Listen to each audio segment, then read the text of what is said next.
Today on Dr. Phil. Teenagers are more arrogant and rude to their parents. It seems to be a growing trend. Screaming at your mother to shut up, get out of your room, you're punching holes in the wall. Is that something you're proud of? I'm not trying to hurt her. But is bad behavior When I get to the point that I cry, Chase will laugh at me. the result of a bad childhood? What happened when he was 14 that affected him so much? Have a good show, everybody. Here we go. I know things are tough out there, but we can do this. If it matters to you, that's what I want to talk about. 10 seconds to air. Well, thank you. This is going to be a changing day in your life. Ready, camera 5. 3, take track. Go, Dr. Phil. Let's do it.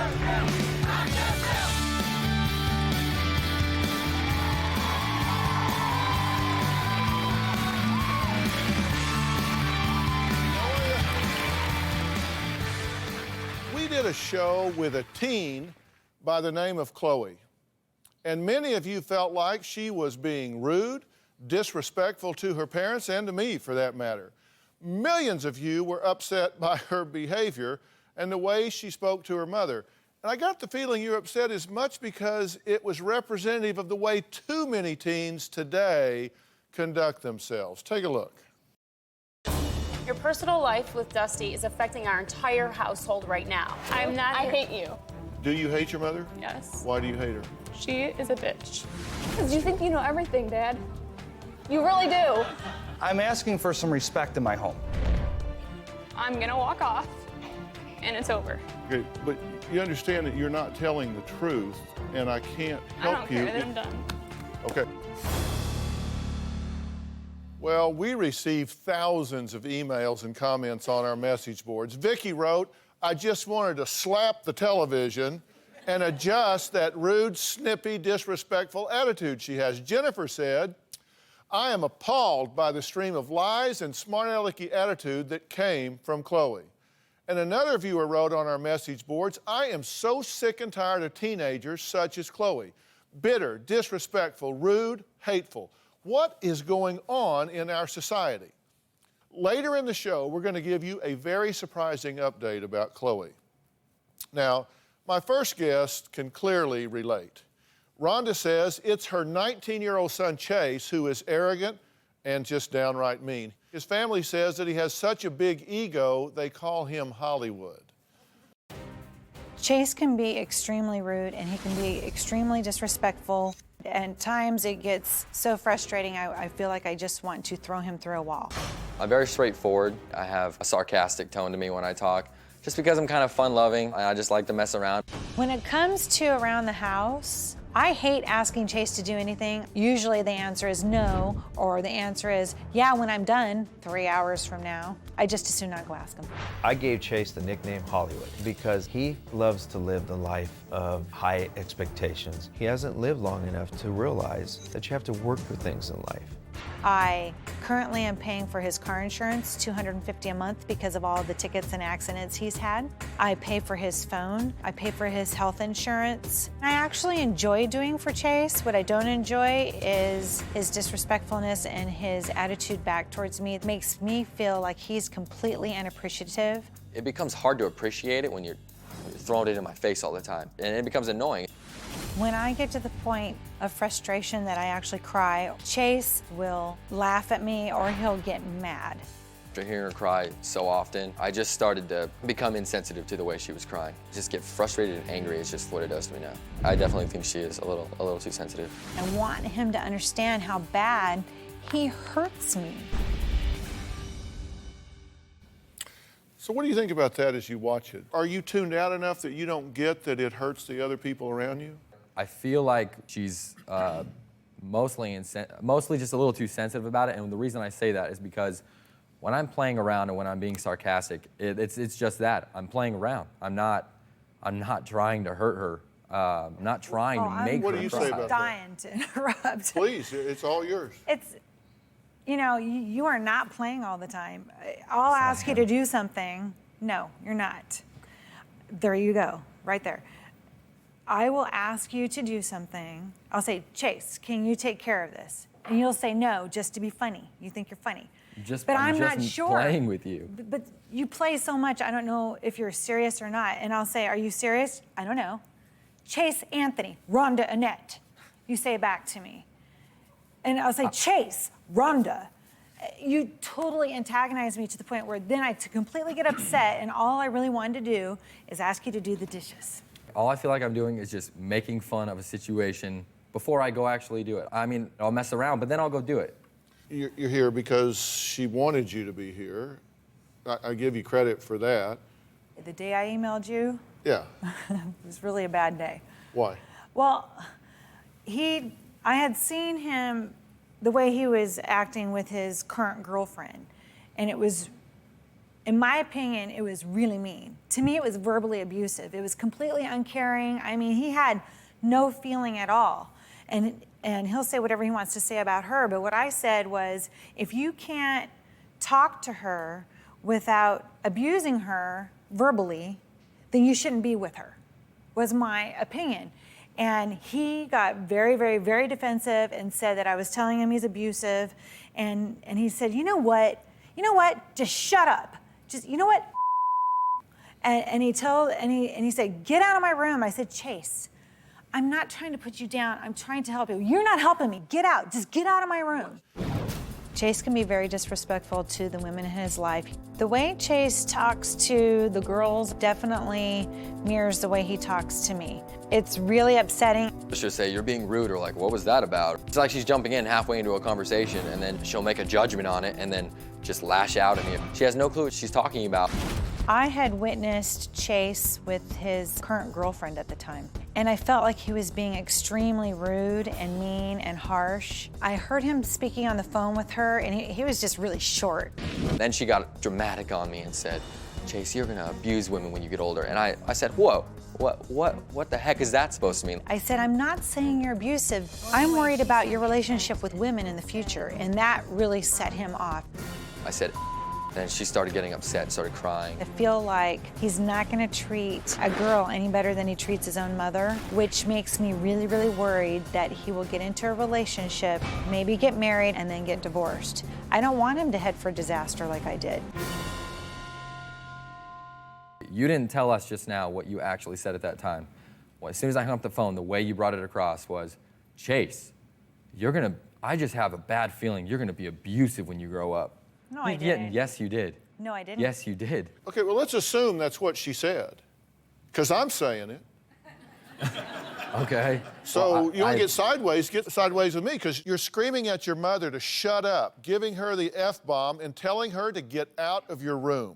I mean, come on, you're a bright guy. Under what theory is that something you're proud of? I was frustrated, and I got out of control with my voice. Okay, are you being just funny when you punch holes in the wall? No, being overly upset. Okay, because you started out saying, hey, I'm just a big cut up. You know, I'm sarcastic. No, I'm not going to do them, and I'll go do it in a minute. I'm just messing with her.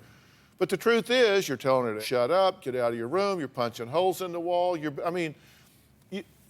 have to understand that's not okay. Well, yeah, that has nothing to do with the way I sarcastically react to things. I agree that those could be two very different things. Okay. You could have a biting humor, and I get that. Okay. And by the way, I don't think you're an evil guy. I'm not up here to paint you with a black brush. I'm really not. And you are such a fine young man in so many ways. I mean, you're a full-time student, you've got a job, you're a contributing member of society, you're a good athlete, and then you let yourself go into a way that's just not, it's not becoming to you in any fashion whatsoever. There's not anybody that will think that that's justified, cool, okay, smart, anything in any way. And you can't change what you don't acknowledge, which is why I'm trying to get you to take a hard look and clean up your act on that. Right. Because you're not a bad guy. I feel as if my sarcastic, the way I deal with things sarcastically, some people just don't take as funny, and because everybody has their own opinion about everything. But I don't feel like that's the area I need to clean up. I understand that punching holes in walls out of my frustration is not okay. Okay, and there could be two categories there, and we'll talk about that. All right, next, Chase describes what his mother did to him, and he says it just broke his heart. And I'm going to tell you why we're going to talk about this. These things don't happen in isolation. It's always a family dynamic involved. We'll be right back.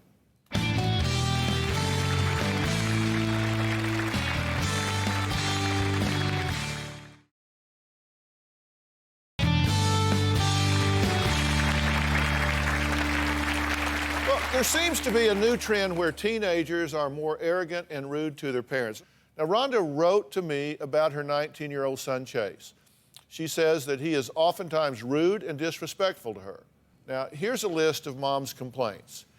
She says he purposely antagonizes her, uses the house as a punching bag, swears at her, punches, kicks his kid brother, disrespects girlfriends, wrecks cars, and expects money. Now, that kind of falls under the entitled side. Now, I found your story interesting because I think it is representative of kids today that do have a sense of entitlement and give themselves license to just say whatever they want to say, think, do. And that's a problem, and you agree with that. I totally agree with that. Part of my biggest challenge is that I don't mind helping Chase. I don't mind that he needs money to get through school. I don't mind any of that. And I told him that the other day. What I want is I want him to be nice to me. He didn't come out of the womb this way, did he? No, it's gotten worse and worse since our divorce. When he was 10. Which happened when he was 10. When he was 10, it's gotten worse and worse. What happened when he was 14 that affected him so much? We were having a really, really bad fight. He was being impossible. I don't remember the specific situation. Doesn't matter. I got extremely frustrated. I was crying. I was yelling. We got louder and louder. And I hit him, and I told him I hated him. You got a divorce when he was 10. Mm-hmm. You didn't like that, did you? Not at all. You didn't like it at all. How did it affect your father? He was so down. I mean, I don't know if it happens to everyone. It may affect people differently, but he himself was just days on end, just the whole shebang, crying, and I didn't understand why my mom left, and so I just kind of, I'm not saying I was there and did everything for him, but I kind of became a rock. I didn't really cry at all. Because seeing us cry just made things worse for him. So, why do that to him? I just didn't think he could really handle much more than he was doing at that time. So, I just kind of sucked it up and tried to be the good son for him. And you had this image of her doing what while he was home crying? I could just imagine, her driving off in the sunset, with her new guy, and just. Which is your stepfather. Yeah. Who's in the front row here. Yeah. If we're going to really understand this whole thing, let's think about it. At 10 years old, you think your dad gets up 30 minutes before you every day and lets the sun out. And then just 10 feet tall. Then this happens. I'm not saying your fault, but it happens. That affects him. He sees it affect his father. It's confusing. And then across time, not just on the day you slapped him and said you hated him, but in the lead up to that, you spent a lot of time modeling anger, rage, yelling, screaming, because you were in a place of pain. Yeah, his dad and I used to fight constantly, and there was not a door in our house that didn't have a hole in it, and we had about 5 of them, yes. But kids learn what they live. I mean, you model behavior. I mean, are you surprised that he's punching holes in the wall when he grew up with holes being punched and everything? It reminded me of his dad when he did that. When I see, he's hitting the wall rather than hitting a person. That's exactly what happens. But why am I talking about all of this right now? In fact, hold that thought, and I'll let you answer it when we come back. We're going to add somebody to the conversation. We're going to talk with the boy who's gotten a lot of Chase's frustration and bullying, his kid brother, plus the stepfather in the house who's gotten into a pushing match with Chase. We're going to find out what role he plays in all this. And my point, guys, all of you at home, I want you to really have some insight for yourself. Look at the family dynamic. There can sometimes be kind of a target, the person that's making all the noise, the squeaky wheel. But is it a fair shake to focus on his bad behavior without looking at how it all fits together? We're going to talk about that when we come back.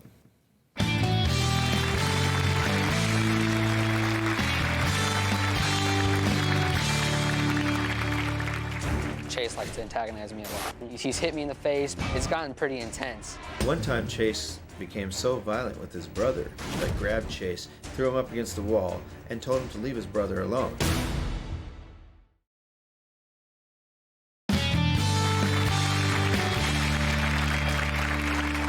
Chase picks on his younger brother. He swears at his mother. He has a biting sense of humor that sometimes makes her cry, and he's gotten very desensitized to all of that. Now, younger brother Chad and his stepfather Vern are going to weigh in on this. We'll add them to the conversation. Take a look. Chase gets very smart with me. He gets very agitated with me. He is trying to be the male dominant of the household. It's my house. Chase likes to antagonize me a lot. You don't remember pushing my face into the box spring? You're heartless. We get very competitive against each other. We're always trying to be better than the other. And that can turn into something completely ridiculous. When this happens, it escalates to the point of physical and verbal abuse. Chase will come in, lay it out on Chad, and Chad won't take it. We have holes in our walls and our doors. We've flipped over the mattress. He's thrown my head through the box spring. He's hit me in the face, made me fall on the ground, and then kicked me in the face while I was down on the ground. I've been bleeding out of my mouth. It's gotten pretty intense. One time Chase became so violent with his brother, he was hitting him in his back, and I flew up off the couch. I grabbed Chase, threw him up against the wall, and told him to leave his brother alone. I'm not just like a little kid anymore, and he treats me like I'm still a little kid. I just want him to treat me with more respect and realize that I've grown up. Okay, Chad, I'm glad you're here. Vern, thank you as well. You guys have been listening to what I've been talking about up here, and I've been saying, you've heard me say, I guess in summary, that there is no theory under which this behavior is okay. Correct. The category of behavior that talks about the name calling, the slamming into the walls, that sort of thing. Does this make sense to you, what I'm talking about? It sure does. It used to be, Chase used to be much bigger than Chad. As you saw in the pictures of the wedding, and Chase was able to harm Chad much more. One day I was sitting on the couch and Chase was picking on him, and I usually let him go a little bit, just kind of get brotherly love out. But this day, Chase was hitting him in the back, and it really sparked a nerve. I picked him up, I flew up off the couch, I grabbed him, I walked with him about 15 feet and threw him into the shower. And when I got there, it's like, what am I doing? It's like, why am I going to this extent? And I didn't want to harm him, but it was like, Chase, you've got to quit hitting your brother in the back so hard you're going to hurt him. What do you think about this, guys? What's going on with you guys?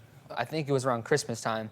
We were setting up the tree, and it'll start with a little fun play, then someone gets hurt, and then he got mad, and then he went after me. He started wailing on me. I just kind of covered my head, ducked down, and then Vern just picked him up and ran with him. Why do you think you do this? I feel like I'm trying to dominate him because I'm his older brother, and that he just needs to recognize and acknowledge that I'm the older brother. But because you were chronologically on the globe before he is, he needs to be pounded? Right, no. I mean, do you see the flaw in that logic? I see.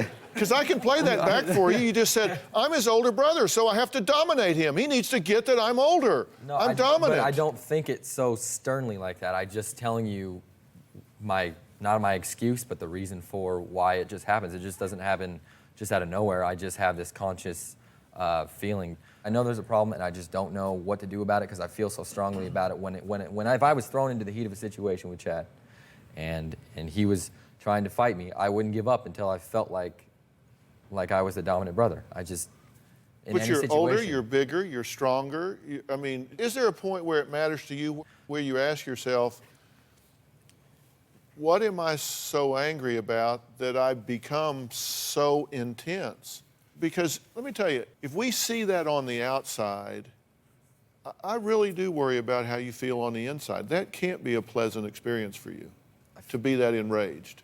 I really do feel bad. Like once upon a time, it was a few years ago. I don't remember the circumstance. That doesn't matter. But I punched him in the nose because and I did it, and then I stopped. But it was already too late. He was bleeding through his nose, and that's when I went in my room, and I was really upset at myself. I really felt bad about it. I really did.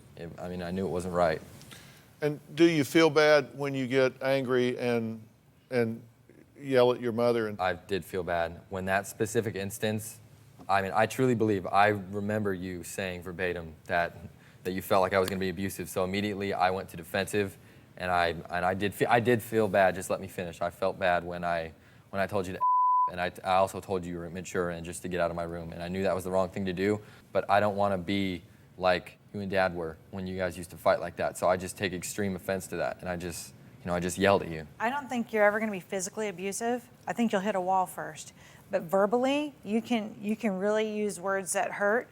And remember when I told you I hated you, do you remember what I did right after? No. Okay, I bawled my eyes out. I came to you and told you how bad I felt, that I can't believe that came out of my mouth. I asked for forgiveness. You said you forgave me. I'm not telling you that. But what I remembered was what I told you is I said, my mother did that to me. My mother told me she hated me, and I swear I would never do that to my kids, and then I did it. All right. And you say you did forgive her, but it was actually a few years later before you ever let that go. Correct, yeah. You said at the time, I forgive you, but I didn't it mean was it. really a few years before you ever really And I don't able to blame let it him. go. I don't blame him because I've never gotten over my mother telling me that. All right, well, and we're talking about parental legacy here and what to do about it. I'm going to put some verbs in my sentences when we come back.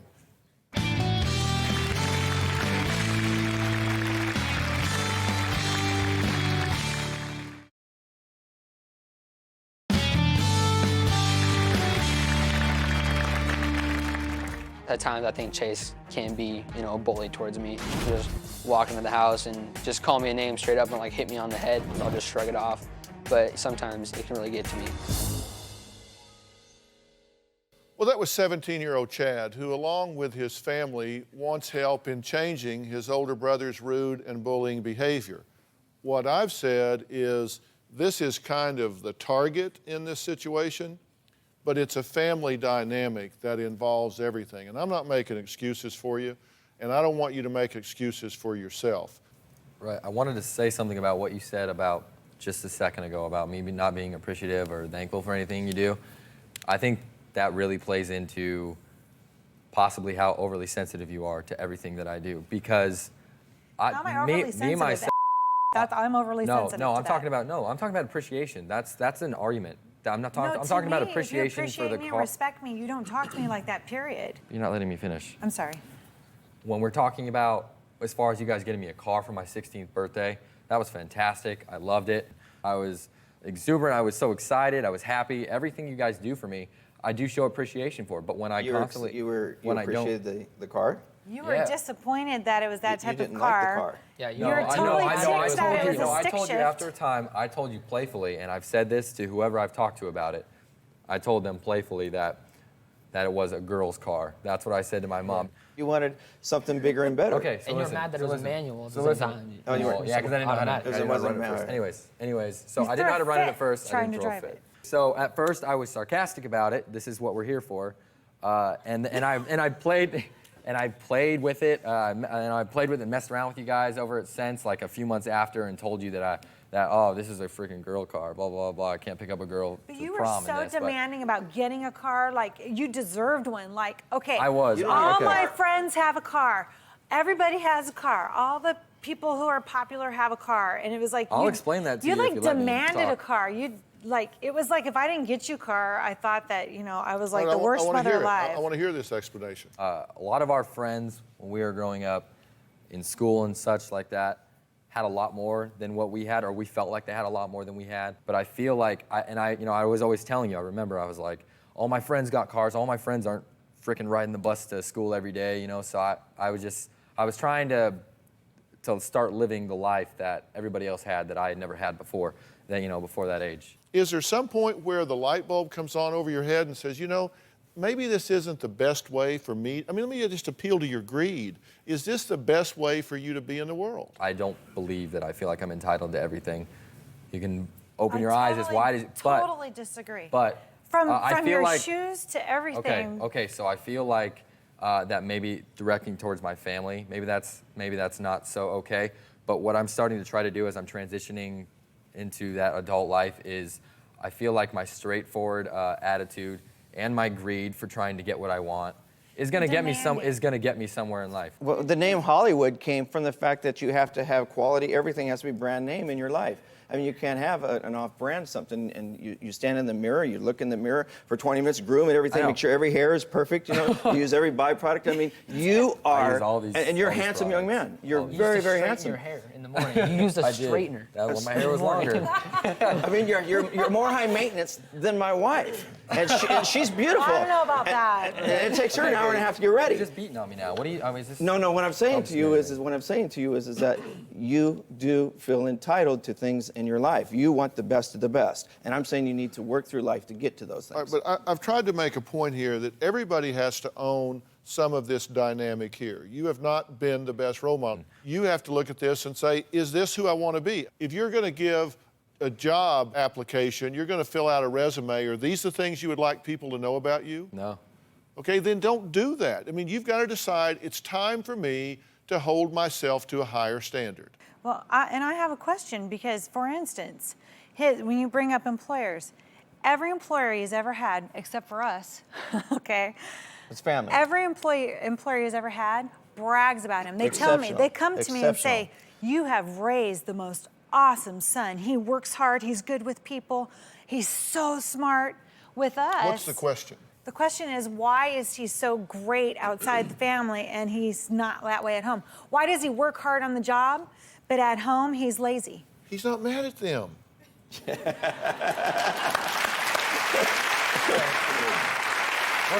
about me?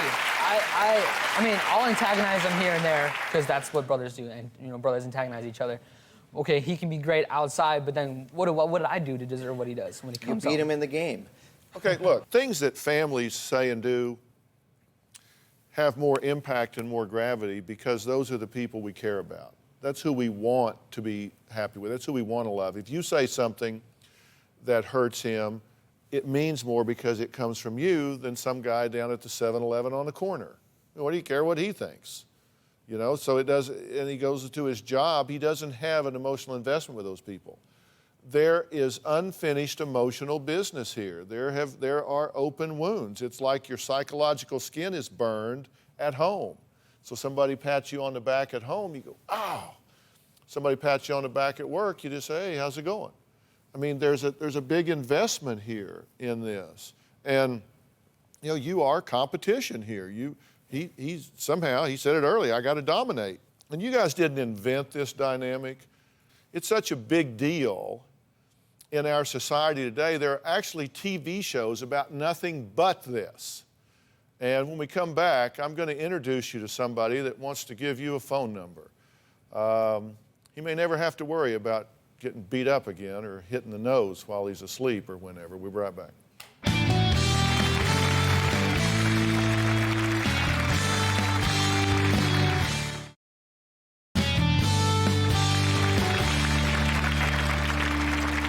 Well, now Chad here, and he says, well, what about me? I didn't do anything to him when he was 10 or 14, but yet I'm bullied in my own home by my older brother. Have you ever heard of mixed martial arts? I mean, you know what mixed MMA. martial arts are. Yeah. You ever heard of champion Mayhem Miller? Yep. Mayhem. Yeah, Mayhem has a show on MTV called Bully Beatdown. Watch that show. Where he doesn't take kindly to bigger guys picking on weaker guys. So that's what you need is you need Mayhem Miller in your closet. So when he comes in there, you could just open the door, right? Well, Say, talk to my representative here. Please welcome Bully Beatdown's host, Jason Mayhem Miller.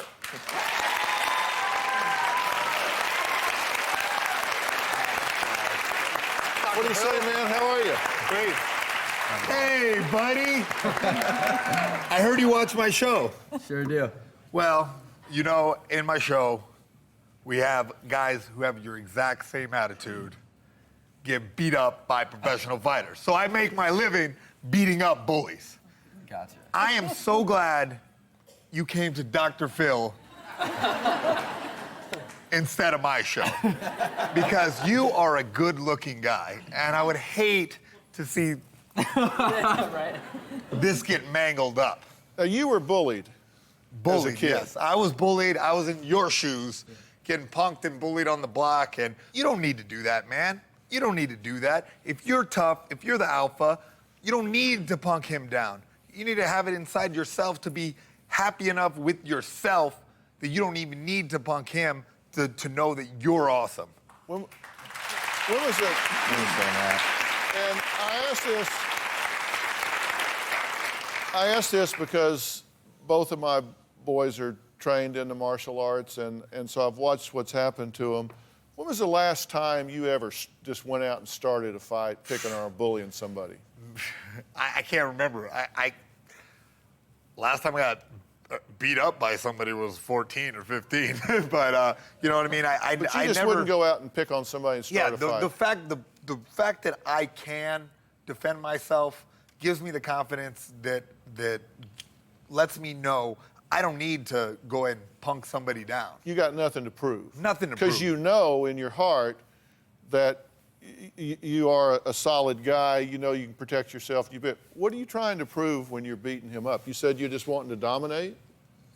I'm not even trying to prove anything anymore. It just feels like that's how I've grown up. So I just feel like when we fight, I've got to try to just be the bigger brother and just make sure that he knows that I'm still on top. That's just what I don't even know. I don't even think there's a purpose for it anymore other than that. What's going to happen when he starts training with me and then he can beat you up? Then I try harder. No, I mean, because I just don't want to. I don't want to continue the attitude. But then, if I stayed like this, then I'm just gonna try harder. You know, just to. Why can't he be awesome and you be awesome? That's what I know.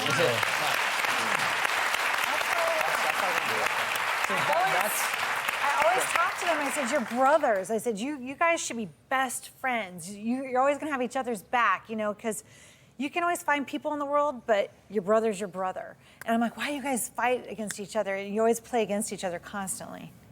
To be honest, I don't. I've defended him. I've beat up kids for you. I've saved you from getting beat up before. You know what I'm saying? Like, so I don't. It's not like I don't want him around, or it's not like any feeling toward him that I don't love him, because I feel bad when I do the things I do when we get in fights or when I've actually made you bleed before. I feel horrible about it. You know, I'm not like most of the guys that are actually on your show that are completely belligerent to what's going on. Bully Okay. other kids. Okay. So you're a nice bully. Yes. So. I've heard him say, he's like, I could go a couple rounds with him. No. I've heard you say it. And our next contestant on Bully Beatdown? Yeah. No, I've said it sarcastically, like. Or sarcasm. Yeah. That's why I got into wrestling, so I could defend myself against him mostly. So every time we go at it, I try to get him on the ground, because the ground is where I can do my thing. You got into wrestling. You know why you got into wrestling. I got into wrestling to lose weight and to be better for football. That's exactly why you got into wrestling. We'll get you into boxing too, don't worry about it. All right, so you want to help this kid? Yeah, you know what? I'm going to leave this with you. I'm going to leave my phone number with you. If you want to bring him on Bully Beatdown, give me a call. Thanks, man. I appreciate it. All right. I mean, there really is, this is happening in our society. It's the third season of this show on MTV's Bully Beatdown, and we hope you don't see Chase there with Chad sitting over in the corner. When you're in a family, we're in this together. And you've got to own the things, the environment that you set as parents. And each of you have to decide that you're old enough now that you own the result of your behavior. If your humor's hurting other people, that's not funny, you know? And I'll promise you, it doesn't shine a good light on either one of you to be fighting. We have two boys, and I can tell you, when I started dating Robin, she will tell you to this day that one of the first things she looked at, just kind of standing off to the side, was how I treated my mother. That's one of the first things she looked at, was how I treated her. Isn't that true? That's true, and yes, that was the first thing I fell in love with you about, was because you treated your mother with such dignity and respect and spoke to her so lovingly all the time. Yeah. I mean, women look at that. I mean, they do, and if you treat women with dignity and respect, it reflects well on you. if you interact with people in a way that they feel better about themselves after being around you than they did before, you will be successful in this world. You said, my greed, my competitiveness will get me things in this world. Life's a marathon, it's not a sprint. Those things may get you something in the short run, but if you have a persona in this world that people feel better about themselves when you're around than when you're not, you will be successful. And you got to ask yourself what kind of signature you want to write on this world with who you are. And I really want you all to think about that. All right, we've got to stop here. We're going to follow up with this family, and maybe Mayhem will too. I don't know. We'll see. All right, next, a very surprising update on the teen who said she hated her mom and walked off the stage. We'll be right back.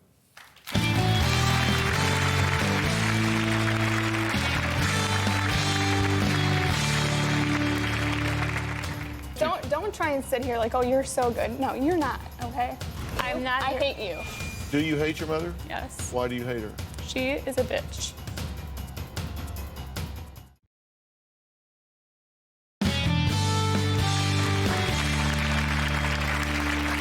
Well, a show we call Teens Obsessed with Love created quite a stir with our viewers. Now, thousands emailed and wrote comments on the Dr. Phil message boards about a teen named Chloe.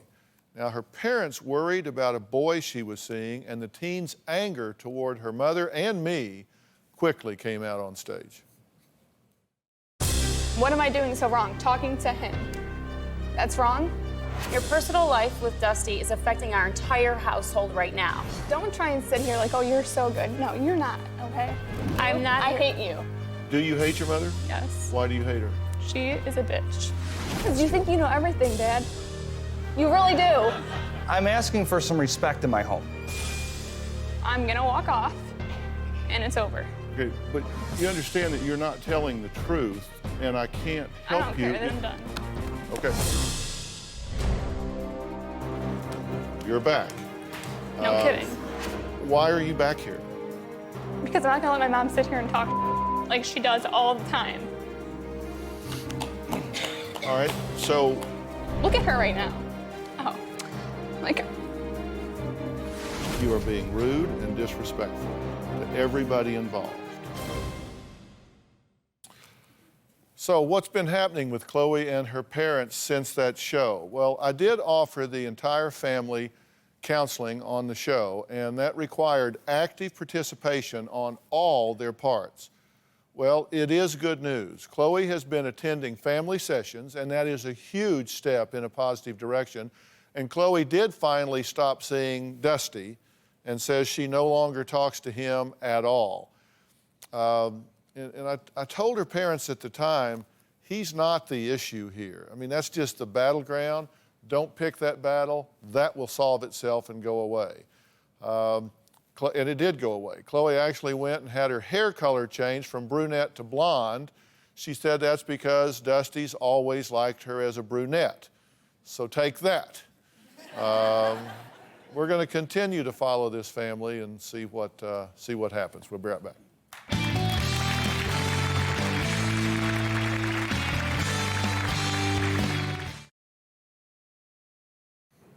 I want to thank all of our guests today, and I know that you're very proud of your sons. I know y'all are, and give this a chance to soak in a bit. And if like this other family, it makes sense to have some family counseling, I'm more than happy to make that available to y'all to do. But I'd like you to let this soak in a little bit. I mean, both of those kids are very bright, and if they'll sit down and watch this, you might see some changes and some shifts in what's going on. And the past is over. You know, you can't parent out of guilt. You've obviously done a great job with these boys because they're great kids, right? I mean, they got problems, their behavior, but they're great kids. I mean, give yourself credit for y'all doing a good job with them. I mean, seriously. Thank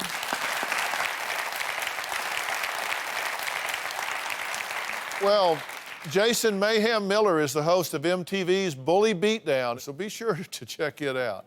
And Go to drphil.com. You can find me there. You can find me on Facebook. You can find me on Twitter. You can't escape me. I am everywhere. Thanks for being here. So long.